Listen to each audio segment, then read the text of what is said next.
I've finally done the super hard task of organizing my top 10 true crime documentaries. Dun-dun-dun-dun, ba-dum, ba-dum, ba-dum, ba-dum, ba-dum, ba-dum.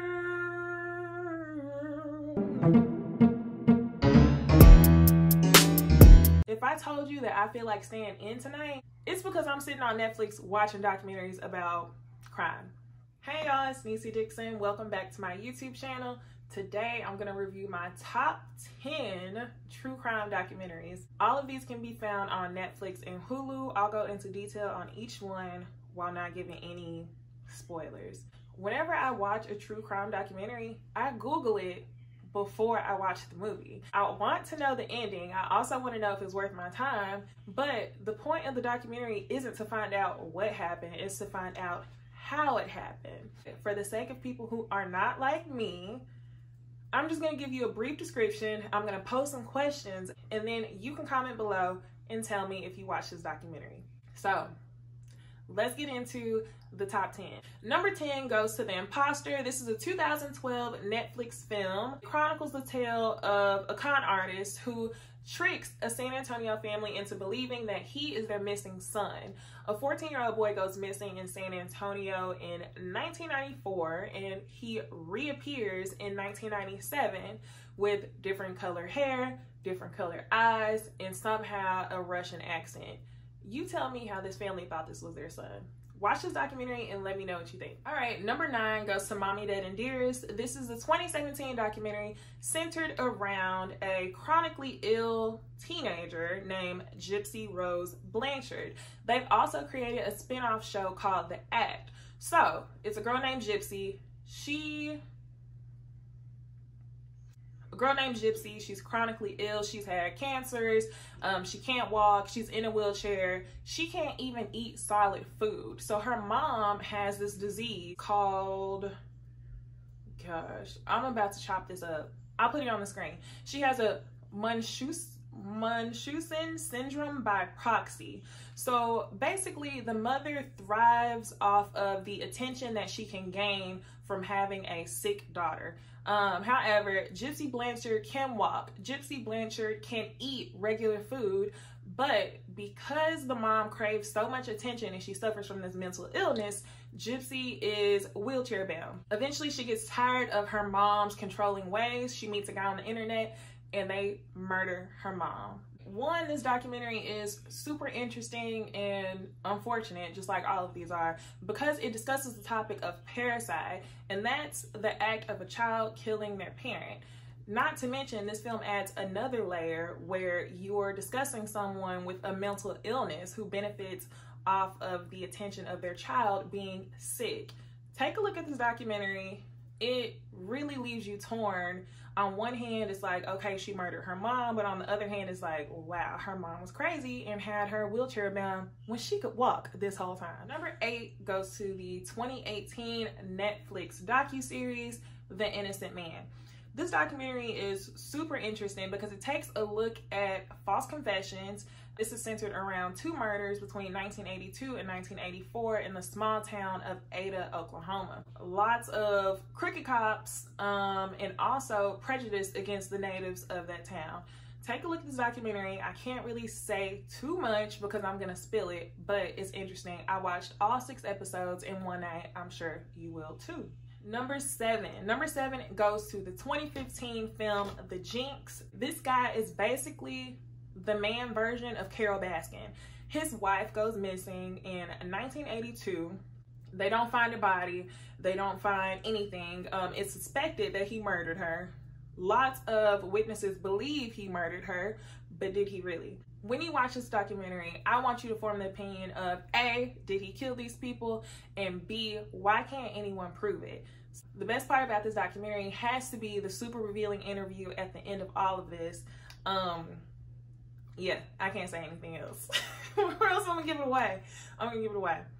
If you've seen the movie All Good Things with Ryan Gosling, that movie is based on Robert Durst. Take a look at The Jinx and I know you'll enjoy it, especially if you've seen All Good Things. Number 6 goes to 3 Identical Strangers. This is a 2018 film that you can find on Hulu. Imagine this. Imagine you are going into your first day of college, you step onto the campus and people are saying, oh, hey, what's up? What's up? And they're calling you different names, even so much as to have a girl come up to you and kiss you thinking that you were someone else. Come to find out, there's a guy on campus that looks identical to him. So these two strangers meet up, find out that they were long lost twin brothers separated at birth.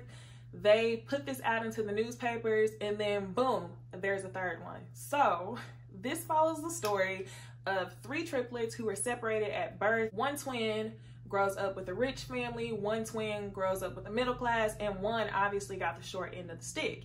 Now, as to why these twins were separated, you'll have to watch the documentary and find out. This documentary questions the ethics of science. How far will we go to experiment with people's lives? That's what this documentary will make you ask yourself. Take a look at this documentary. Tell me what you think. On to the next. Number 5. Woo! This documentary could easily go into my top 3, but because it is so sad. Have you ever watched a documentary and then you just sit there and you like, dang, like you can't even move after that documentary is over?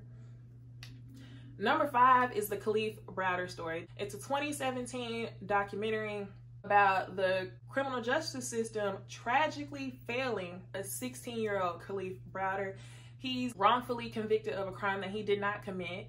However, he served 3 years at Rikers Island in New York. And if you know anything about true crime, anything about the prison systems, then you know that this is the worst prison for him to be at. Not only did he spend 3 years at Rikers Island, he spent 2 years in solitary confinement. So you tell me what that does to the mental health of someone who's not even an adult. What happens to him after this documentary? You have to take a look at this to see what comes of it. I can't. That documentary really moves you. If you have time, please watch the series. I believe this was produced by Jay-Z. Even more reason to watch this documentary. All right, number 4 goes to Evil Genius. This is a Netflix docuseries released in 2018.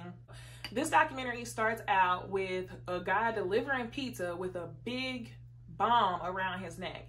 It poses you to ask, how'd he get there, who's involved, and how exactly did they sort this crime out? When they call this film Evil Genius, they are exactly right. This film will blow your mind. It will also make you think, wow, the power. I can't say too much. I don't know what to say without giving it away.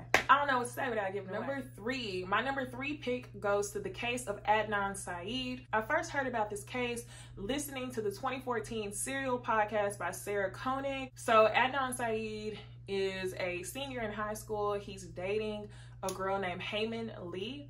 One day after school, Heyman ends up missing and they find her strangled to death. This is very timely because Adnan and Heyman had just broken up. So this leads lots of people to believe that Adnan is responsible for the murder. If you have time, listen to the podcast and then watch the movie, or watch the movie and listen to the podcast. Either way, the HBO documentary gives you a different look at the case of Heyman Lee. My number two goes to Dear Zachary, a letter to his son about his father. You tell me, where can you murder someone, get out on bail, and then not pose as a threat to society? The answer is Canada. This documentary is just insane.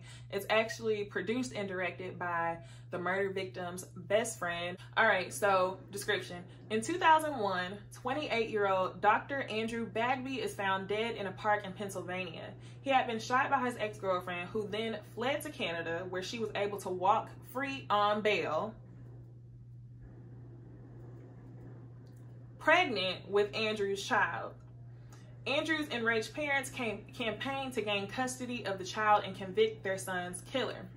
So, number one, I like this documentary because it poses a lot of the issues that is wrong with not the American justice system, but the Canadian justice system at the time.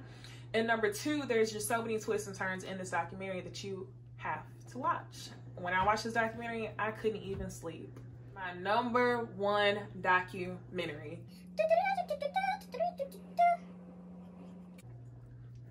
My number one documentary, anytime you ask me, hey, Janice, what's a good documentary for me to watch? I always have to start the list off with this. That is the 2014 Netflix film, Who Took Johnny?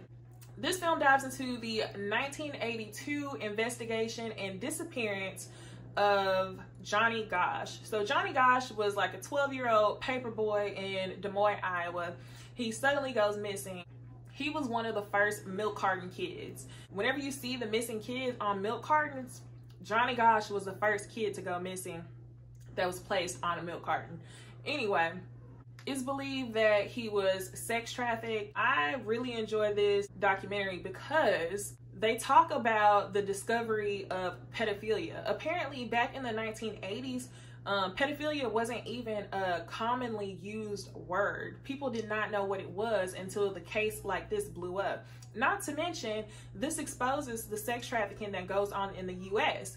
Anytime you hear sex trafficking, you automatically think, oh, you know, they're gonna kidnap me and take me to another country. But no, this stuff happens right here. It's so many twists and turns with this documentary. 1, where is Johnny? Is he still alive?